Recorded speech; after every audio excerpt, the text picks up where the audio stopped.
प्यारे बच्चों,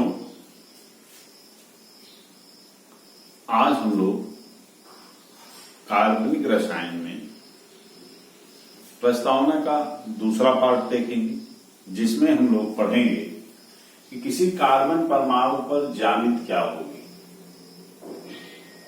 और ये भी पढ़ेंगे जो नामकरण की पुरानी पद्धति है उसकी कुछ महत्वपूर्ण शब्दावलियां क्या हैं। वास्तव में बच्चों, नामकरण की जो पद्धति है IUPAC, ये सभी बच्चे जानते हैं, फर्स्ट ईयर में अच्छी तरह से पढ़े हैं। पुरानी पद्धति भी थोड़ी बहुत बताई जाती है, लेकिन जब उन पद्धतियों को प्रयोग करके नाम प्रयुक्त होते हैं, कुछ ऐसे नाम हैं वास्तव में जो बहुतायत में प्रयोग किए जाते हैं सामान्य नामों के लिए। तो ऐसे नामकरण की शब्दावलियों को स्पष्ट रूप से जानना बहुत आवश्यक है, उसका अध्ययन हम लोग कर लेंगे। साथ ही ये देखेंगे कि डिग्री ऑफ कार्बन क्या होता है, जैसे first degree, second degree, third degree carbon होते क्या हैं। इनको हम प्राथमिक, द्वितीयक और तृतीयक कार्बन भी कहते हैं। तो किस तरह से हम कार्बन की डिग्री निकालते हैं, इन चीजों को हम देखेंगे। सबसे पहले आइए हम लोग देखते हैं कार्बन परमाणुओं पर ज्यामिति कैसे निकालते हैं। Geometry of carbon atoms. किसी भी हाइड्रोकार्बन में जो कार्बन की चेन होती है, उसमें हर कार्बन की अपनी अलग ज्यामिति होती है। जैसे हम एक उदाहरण अगर ले लें, CH3, CH2, CH, CH, CH2, C, triple bond CH। अगर इसमें हम ज्यामिति हर कार्बन की बतानी हो तो सबसे पहले हम संकरण निकाल लेते हैं। यहां पर संकरण क्या है? sp3। क्यों? क्योंकि यहां पर कार्बन केवल सिंगल कार्बन सिंगल बॉन्ड से जुड़ा हुआ है, कोई भी पाई बॉन्ड या डबल बॉन्ड नहीं है। यहां पर भी उसी तरह से sp3 ही होगा, किंतु यहां पर संकरण अगर हम देखें, CH डबल बॉन्ड CH बच्चों, यहां पर अगर हम देखें तो ये कार्बन डबल बॉन्ड बनाया है, इसलिए sp2 संकरण हो जाएगा। इसका भी संकरण sp2 होगा, इसका sp3 होगा, यहां पर sp हो जाएगा। क्यों? क्योंकि ट्रिपल बॉन्ड है, दो पाई बॉन्ड एक साथ है। और यहां पर अगेन sp होगा। तो संकरण निकालना हमें लगता है आपको आता होगा, क्योंकि पिछले ही टर्न पे आपको पिछले लेक्चर में कई उदाहरणों के माध्यम से मैंने बताया था। अगर एक बार आप संकरण निकाल लेते हैं तो ज्यामिति निकालना ऑर्गेनिक केमिस्ट्री में बहुत आसान हो जाता है। बच्चों, sp3 का संकरण जैसा कि आप जानते हैं समचतुष्फलकी होता है।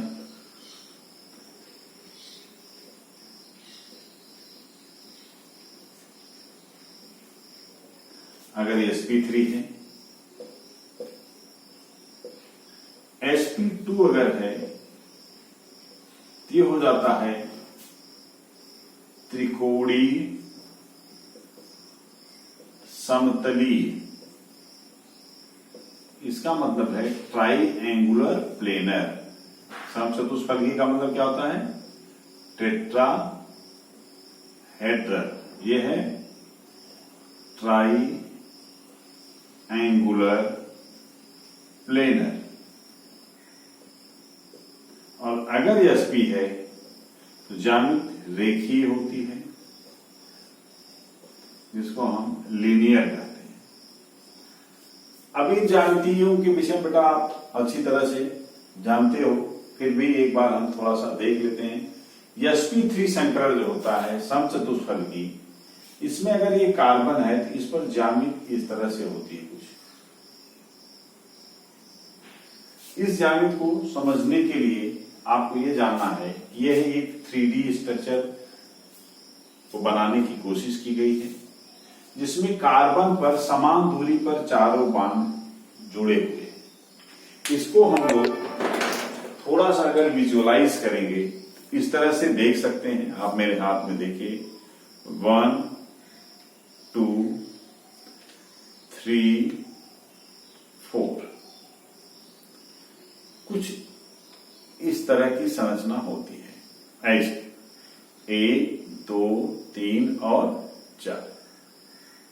यहां पर इस लाइन को जो आपकी तरफ जा रही है, इसको हमने डॉटेड लाइन से बनाया है, बाकी ये तीनों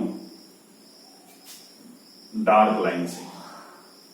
बच्चों, यहां पर इस ज्यामिति को समझने के लिए ये भी आपको जानना है, यहां पर एंगल 90 से थोड़ा ज्यादा होता है, यानी इसकी वैल्यू होती है 109 डिग्री 28 मिनट। तो हम समचतुष्फलक की संरचना देखिए। त्रिकोणीय समतली संरचना जो होती है, इसमें कार्बन अगर ये है, इसके तीनों बांध एक ही प्लेन में, एक ही सतह पर होंगे, और इनके बीच का जो कोण होता है ये 120 डिग्री होता है। चूंकि इनको मिलाने से एक त्रिकोणीय संरचना त्रिभुजाकार बनती है, अतः इसको हम त्रिकोणीय समतली कहते हैं। समतली का मतलब बहुत स्पष्ट है, ये इस तरह से होगा। देखिए, एक ही प्लेन में ऐसे ऐसे लगभग 120 डिग्री पर तीनों एक दूसरे के साथ होते हैं। और खास बात है, ये एक प्लेन में होते हैं, इनको एक सतह पे ऐसे रखा जा सकता है, लेकिन समचतुष्फलक को एक सतह पर रखना संभव नहीं। अब रेखीय का मतलब आप जानते हैं, अगर कार्बन है तो उस समय कार्बन से बराबर दूरी पर दो एंगल होंगे, जिनके बीच एंगल 180 डिग्री होता है। तो इस तरह से हर कार्बन की अपनी ज्यामिति और संकरण होता है। किंतु बच्चों, अगर किसी यौगिक या किसी आयन की, किसी समूह की, रेडिकल की अगर आपसे ज्यामिति पूछी जाती है, तो उस समय हमें हर कार्बन की ज्यामिति नहीं बतानी होती। अगर मान लीजिए किसी यौगिक या आयन या समूह की ज्यामिति आपसे पूछ ली गई, तो आप कैसे बताएंगे? ऐसे में जो केंद्रीय परमाणु होता है, उसी का संकरण व ज्यामिति हम बताएंगे। अब केंद्रीय परमाणु को पहचाना कैसे जाता है? तो सामान्यतया वह कार्बन जिस पर सभी महत्वपूर्ण ग्रुप जुड़े होते हैं, और विशेष करके ऑर्गेनिक केमिस्ट्री में जो क्रियात्मक समूह होते हैं, समूह ये जिस कार्बन से जुड़ते हैं उसकी ज्योमेट्री हम बताएंगे, उसका संकरण बताया जाता है। या आवेश या मुक्त इलेक्ट्रॉन आदि जिस कार्बन पर होंगे, उस कार्बन की ज्यामिति या ज्योमेट्री अगर आप बता देते हैं, तो वही पूरे यौगिक या आयन की समूह की ज्यामिति मानी जाती है। इसको हम एक दो उदाहरणों से भी देख लेते हैं।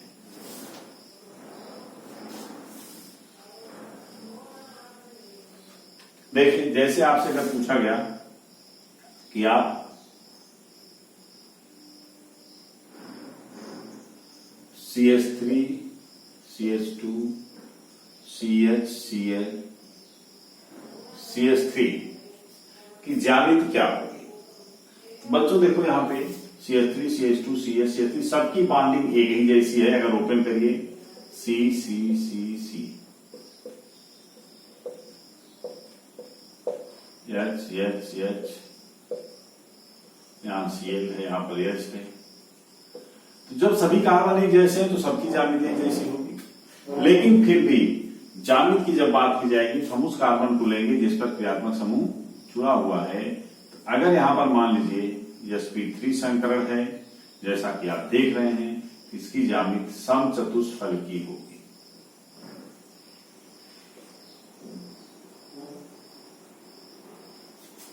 अब अगर मान लीजिए इस तरह की स्ट्रक्चर हो, CH3 CH double bond CH CH2 CH, अगर इसकी ज्यामिति पूछी जाएगी, यहां पर हम मूलतः फिर से इस कार्बन को देखेंगे।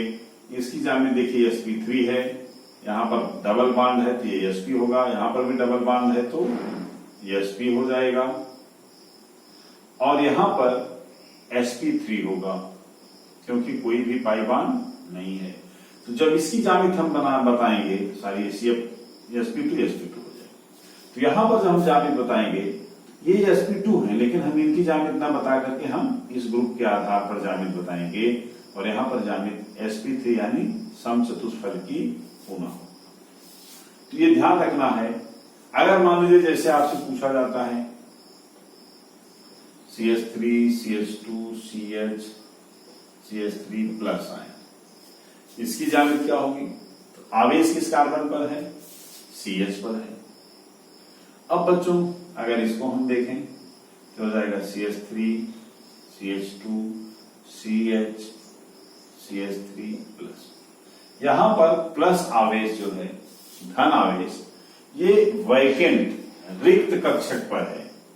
धन आवेश हमेशा कहां होता है?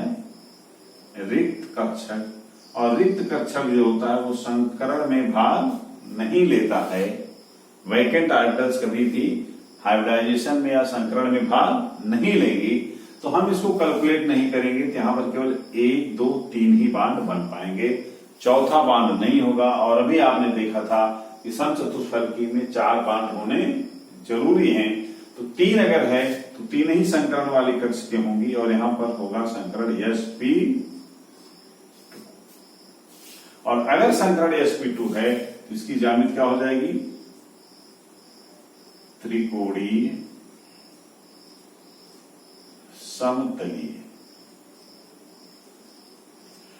इस तरह ज्यामिति आपने सीखा। ज्यामिति आगे आपको बहुत काम आएगी, इसलिए इस पर अभ्यास करिए। प्रॉब्लम अगर है बच्चों तो आप हमसे पूछ सकते हैं। नेक्स्ट पोर्शन है नामकरण की पुरानी पद्धति की कुछ महत्वपूर्ण शब्दावलियां।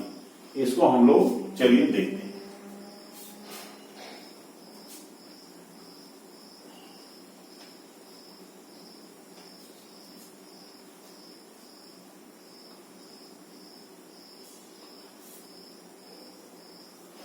बच्चों, नामकरण की पुरानी पद्धतियों में सबसे ज्यादा जो प्रयुक्त होने वाली शब्दावली है वह है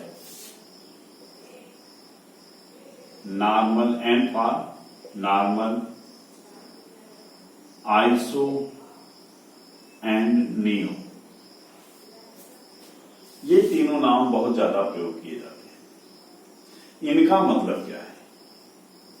देखिए, एंड जब भी लिखा होगा तो उसे नॉर्मल पढ़ते हैं, और नॉर्मल का मतलब होता है कि स्ट्रेट चेन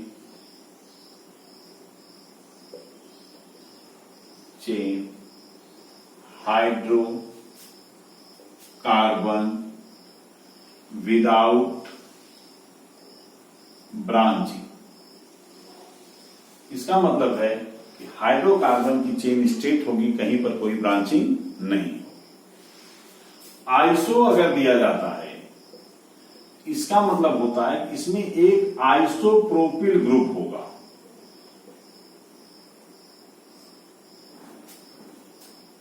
इसे कहते हैं आइसोप्रोपिल ग्रुप, और यह एट द वन एंड होगा, at one of the end. किसी एक सिरे पर इसको पाया जाना जरूरी है, और बाकी जो पूरी चेन होगी वो स्ट्रेट होगी। रेस्ट चेन इज स्ट्रेट, यानी रेस्ट चेन जो होती है वो क्या होती है? सीधी। बची हुई जितनी भी श्रृंखला होगी वो सीधी होगी। और नियो, ये नामकरण उस समय प्रयोग होता है जब CH3 C CH3 CH3 समूह जिसका नाम है टर्शियरी ब्यूटाइल ग्रुप, किसी एक एंड पर होगा, किसी एक सिरे पर होगा, और इस सिरे पर होने के अलावा बाकी शेष श्रृंखला या चेन जो होगी वो क्या होगी, सीधी होगी। एक चीज जो ध्यान रखना है, इन तीनों में श्रृंखलाएं स्ट्रेट होती हैं, नॉर्मल में कोई ब्रांचिंग नहीं होती है, आइसो में ब्रांचिंग किसी एक ही कार्बन पर होगी, बाकी कार्बन क्या होंगे, सीधी श्रृंखला में होंगे, और इस कार्बन पर 2 CH3 ग्रुप जुड़े होंगे। और नियो अगर होगा तो इसमें भी किसी एक सिरे पर एक कार्बन पर श्रृंखलन होगा, ब्रांचिंग होगी, और जिस पर 3 CH3 ग्रुप जुड़े होंगे। CH3 ग्रुप ही जुड़ने चाहिए, यह भी आपको ध्यान में रखना है। और इन समूहों का नाम जैसे आइसोप्रोपिल है, इसका नाम टर्शियरी ब्यूटाइल ग्रुप है। प्रोपिल का मतलब 1, 2, 3 कार्बन है, इसलिए इसको प्रोपिल कहते हैं। सेकेंडरी होता है, अभी आप लोग देखेंगे, इसलिए इसको आइसोप्रोपिल कहते हैं। यहाँ पर 3 है, इसलिए उसको टर्शियरी ब्यूटाइल ग्रुप कहा जाता है। ब्यूटाइल का मतलब होता है 4 कार्बन वाला समूह, 1, 2, 3 और 4। इस तरह से ये श्रृंखलाएं अगर हैं हम नामकरण दे सकते हैं। अब एक उदाहरण हम लेते हैं, जैसे पेंटेन है। पेंटेन तीनों रूपों में पाया जाता है, तो यहां पर पेंटेन का मतलब नॉर्मल पेंटेन अगर है, एन पेंटेन, तो सीधी सी बात है, फार्मूला इसका क्या होगा, C5H12, यानी पेंटेन में 5 कार्बन होंगे और सभी स्टेट होंगे, तो हो जाएगा CH3, CH2, CH2, CH2, CH3, 1, 2, 3, 4, 5। लेकिन अगर यही आइसोपेंटेन लिख दिया जाए, किसी एक सिरे पर आइसोप्रोपिल ग्रुप होगा, यानी आप सीधे लिख लेंगे यही ग्रुप, CH3, CH3, कितने कार्बन हो गए, 1, 2, 3, बचे कितने, 2, उनको हम स्टेट चेन में ही ले जाएंगे, क्योंकि बाकी श्रृंखला स्टेट होती है। ये क्या है, आइसोपेंटेन है। इसी तरह से नियोपेंटेन अगर हम देखेंगे, नियोपेंटेन, यहां पर टर्शियरी ब्यूटाइल ग्रुप होगा, CH3C, CH3, CH3, 1, 2, 3, 4, एक ही कार्बन बच रहा है, इसको सीधी चेन में रख देंगे, तो हो गया नियोपेंटेन। तो नॉमेनक्लेचर बहुत आसान है, आपको क्लियर एक बार होना चाहिए। कुछ और एक एग्जांपल हम लोग लेते हैं, जैसे मान लीजिए हेप्टेन है।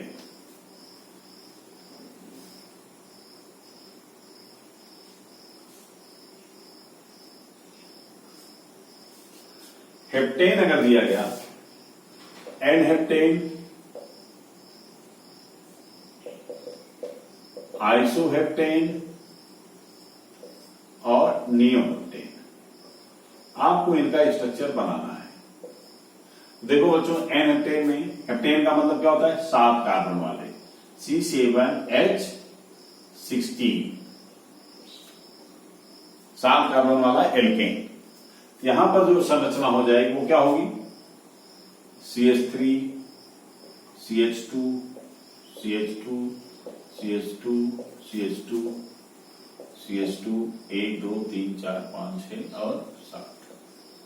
यहां पर आइसो ग्रुप है, CH3, CH, CH3, आइसोप्रोपिल लिख लीजिए।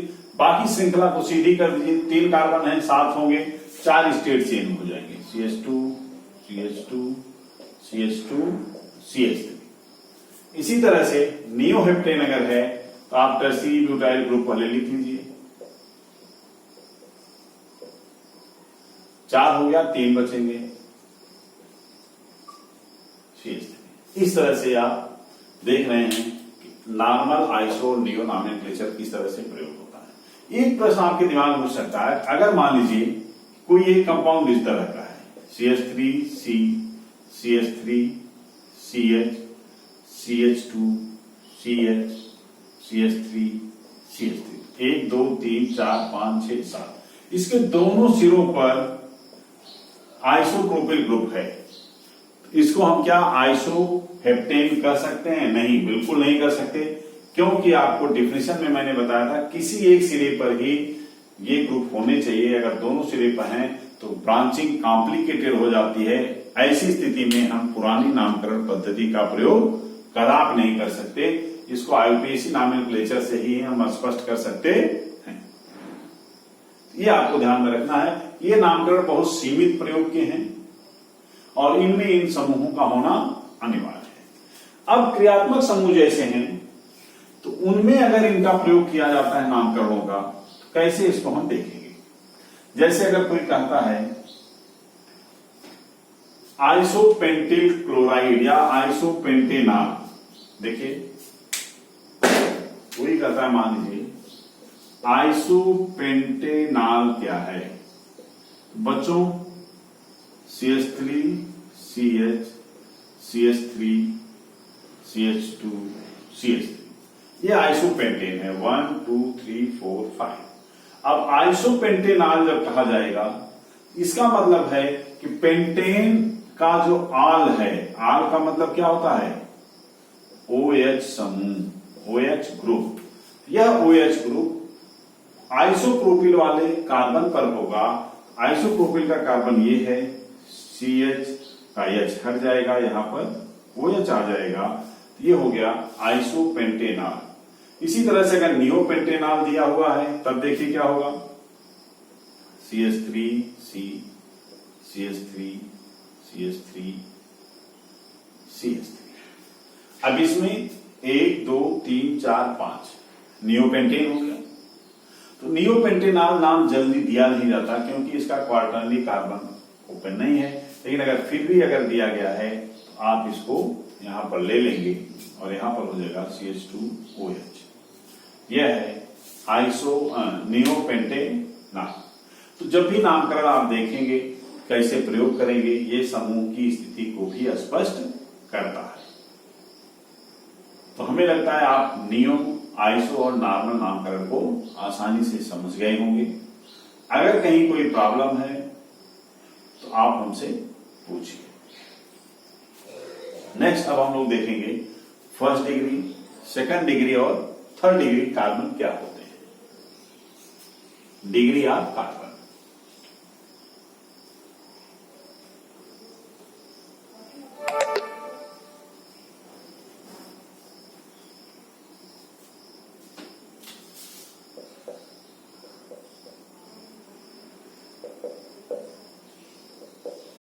प्राथमिक या प्राइमरी। सेकंड डिग्री को द्वितीयक कहते हैं और इंग्लिश में इसको सेकेंडरी कहते हैं, और थर्ड डिग्री को तृतीयक कहते हैं, इंग्लिश में इसको हम टर्शियरी कहते हैं। एक क्वार्टरनरी यानी 4 डिग्री की भी कल्पना है जिसको हम अभी बताएंगे। 4 डिग्री भी आप देख सकते हैं, जिसको हम चतुर्थक कह सकते हैं, चतुष्क, और इंग्लिश में इसका नाम होता है क्वार्टरनरी। स्पेशली एमीन्स में इसका प्रयोग होता है। अब आप देखिए इनको हम नामकरण कैसे करेंगे। किसी भी यौगिक में दिए गए कार्बन पर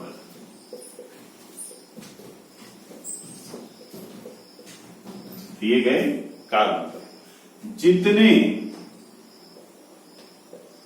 एल्किल समूह जुड़े होते हैं वही उसकी डिग्री होती है। उसी को हम क्या करते हैं, उसे उस कार्बन की डिग्री या कोड कह सकते हैं।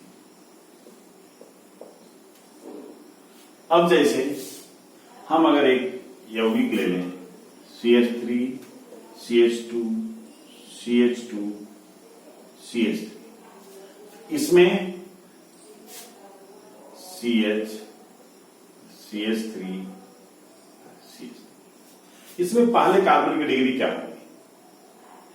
आप देखिए इससे कौन सा एल्किल ग्रुप जुड़ा हुआ है। एल्किल ग्रुप छोटा भी हो सकता है, बड़ा भी हो सकता है, एक कार्बन भी हो सकते हैं, 2 हो सकते हैं, 4 हो सकते हैं, 10 हो सकते हैं, ब्रांचिंग हो सकती है, नहीं भी हो सकती है। कोई भी जब कार्बन का समूह जुड़ता है तो उसे हम क्या कहते हैं, एल्किल समूह कहते हैं। तो एल्किल समूह अगर हम यहां पर देखें, इससे एक दाहिनी तरफ एक समूह ये जुड़ा हुआ है, चाहे जो भी साइज है इससे हमें मतलब नहीं है, डायरेक्ट केवल एक ही समूह इससे जुड़ा हुआ है, ये फर्स्ट डिग्री का है। CH2 को अगर हम देखें तो राइट हैंड पर ये एक बड़े समूह से जुड़ा हुआ है और लेफ्ट में भी इससे CH3 जुड़ा हुआ है, तो इसकी डिग्री क्या होगी, 2 हो जाएगी। इस CH2 पर अगर हम देखें, यहां भी एक बड़ा समूह है। देखिए आपको कार्बन नहीं गिनने हैं कभी, केवल कितने समूह जुड़े हुए हैं ये गिनना है। वो छोटा भी समूह हो सकता है और बड़ा भी। इस कार्बन पर कितने समूह हैं, एक इधर है और एक इधर है, 2 बॉन्ड ऐसे हैं, बाकी 2 हाइड्रोजन हैं, इसकी डिग्री भी 2 डिग्री होगी। अगर हम इसको देखें, इस कार्बन को जो बीच में है, यहां पर 1 2 3 समूह जुड़े हैं, इसकी डिग्री क्या होगी, 3 डिग्री हो जाएगी। और पहले कार्बन को यहां हम लास्ट वाले को देखें, इससे भी केवल एक समूह राइट लेफ्ट हैंड में जुड़ा हुआ है, तो इसकी डिग्री फर्स्ट हुई। इस पर भी केवल एक समूह ऊपर है, तो इसकी डिग्री फर्स्ट हो जाएगी। किसी भी कार्बन की डिग्री निर्धारित करना बहुत आसान है। हम केवल ये देखेंगे वो कितने अन्य कार्बनों से सीधे जुड़ा हुआ है या कितने एल्काइल ग्रुप उससे सीधे लगे। एक दूसरा एग्जांपल हम ले लें।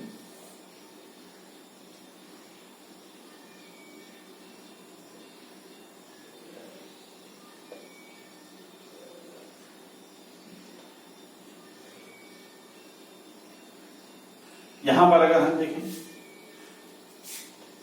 तो हर कार्बन की डिग्री क्या है, अलग अलग होगी। इसकी डिग्री फर्स्ट, ये सेकंड डिग्री का कार्बन, ये फर्स्ट डिग्री है, ये भी फर्स्ट डिग्री है, और ये जो होगा ये 1 2 3 इसके रूप में थर्ड डिग्री का।